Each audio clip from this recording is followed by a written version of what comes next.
Thank you very much, Madam President, members of the faculty and administration, parents, friends, guests, and students, for inviting me to address you all at this important milestone in our graduate's life.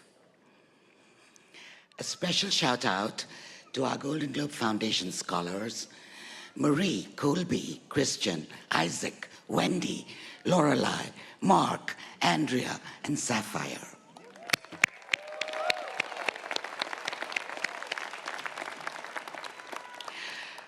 I know now that I don't know everything I thought I knew when I was sitting in your place at my own graduation many years ago. But I'm hoping that as I share my immigrant journey with you all, some things I came to know may resonate with you. I came to America from Mumbai when I was 20 years old with one suitcase and $500 in my pocket. I was going to Brandeis University on a scholarship to get a degree in economics, full of confidence. I was out to conquer new horizons in a new country. I got to Waltham, Massachusetts, and found out I knew nothing. I didn't know how to open a bank account. I didn't know what $1 could buy. I didn't know this new education system where I couldn't just cut classes and study at the last minute and sail through. I was in a hurry. I stayed with a major I disliked so I could transfer credits and go straight to the sophomore year. And so I spent 3 of my formative years studying the wrong thing. Somehow I graduated cum laude. Maybe I would have done better if I'd studied something I loved. I moved to New York City and had to take a job at Merrill Lynch to get my papers. Again, doing something I had no interest in. But I was stuck on this path that I had started a few years ago. Once I got the papers, I quit. I auditioned for drama school, got into the American Academy of Dramatic Arts,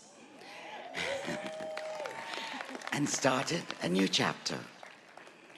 One where I was broke, sometimes hungry, and happier than I'd been in a long time.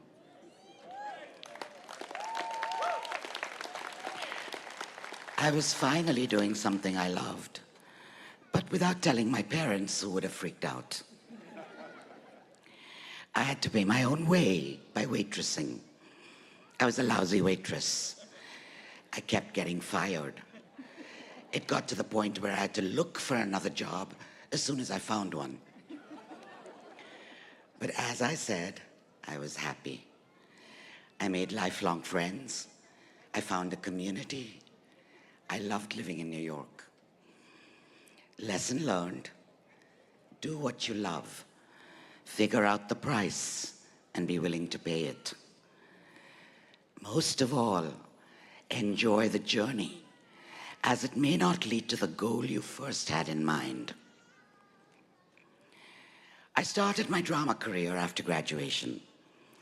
Back then, I hadn't seen too many actors who looked like me on stage or in the movies or on television, but I was going to change that. I pounded pavements, dropping off my headshot and resume at agent and casting director offices. I showed up to every audition listed in the trade paper backstage I thought I was right for, and even some I wasn't right for. I took acting workshops. I signed up for extra work. I started working sporadically. I did a play off Broadway and joined the union.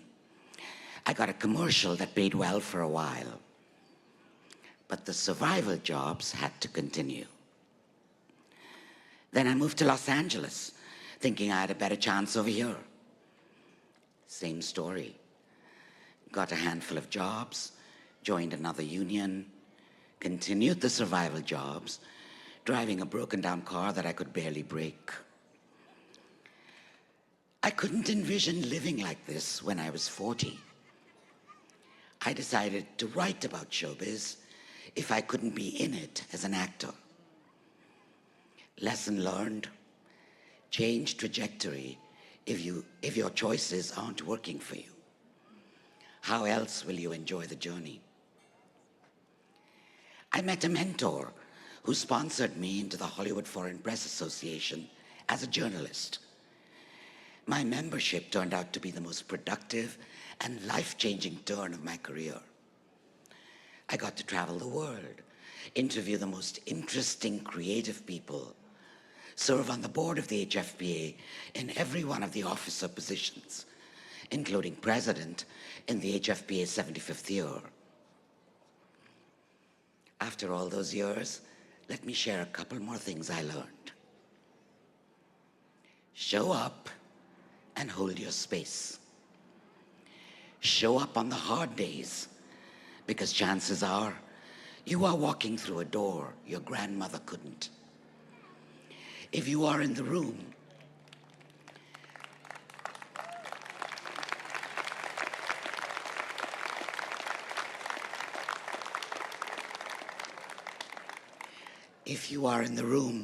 due to your talent and hard work, you belong there.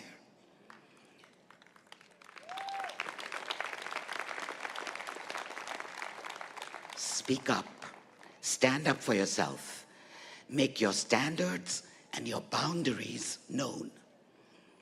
Hold your space. You don't have to shout to be heard. If you believe you deserve to be there, so will everyone else. It is fine to ask for that attention, that raise, that title, that recognition, because you deserve it.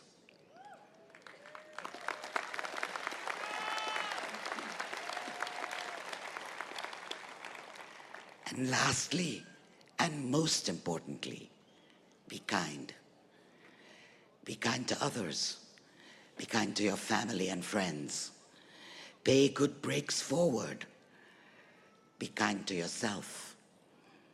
Be intentionally kind. Practice kindness. Kindness has unimaginable power. The world is waiting for you. It is waiting for your talent. It is waiting for your ideas. It is waiting for good and thoughtful actions from you. It is waiting for your kindness. You are going to be part of the solutions that have not yet been discovered in this sometimes cruel and unjust world. Because not enough people who look like you and were you were in the rooms where the decisions were made. You are going to walk into those rooms now and change the world.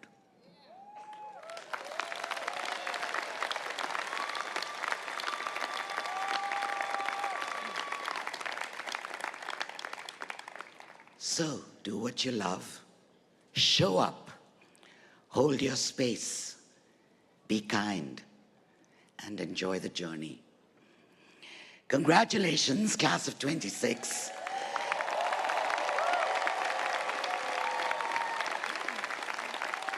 Go take on the world and make us all proud.